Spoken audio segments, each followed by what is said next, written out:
Hi guys, ayan, naka-ready na yung mga papremyo natin. Oh, ito na po yung mga pullets, papremyo. May stag tayo dito na papremyo. Lahat po yan, papremyo po yan.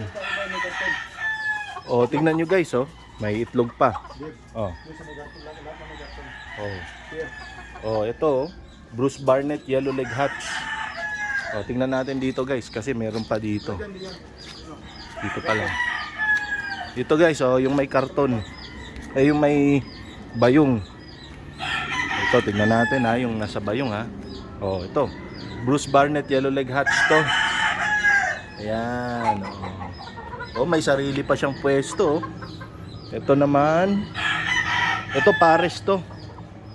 Pares. Oh. Oh, diba? May sarili pa talaga sila. Ito, gold. Ako. Ang swerte ng makakakuha nito guys, gold. Minsan lang maglabas si Master Marcus ng mga off color. Gold po yan.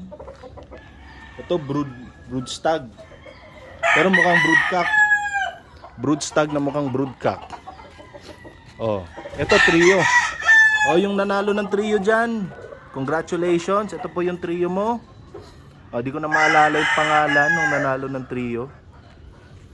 Okay. Ayan, tingnan nyo, may itlog oh. Nilipat siguro. Ayan, may itlog. Ito naman. Oh, may pullet tayo dyan. Okay, ito pa-premyo din po yan. Ayun oh. Oh. Oh, pares to, pares. Tignan nyo guys yung quality na binibigay ni Master Marcus, no? Hindi yan, hindi po yan basta-basta yung pinapamigay niya. Ito pong mga to, inaalagaan to sa farm. Tapos ibabiyahe papuntang Antipolo. And then pagkatapos ibiyahe papuntang Antipolo, aalagaan muna dito paayusin yung yung katawan nila.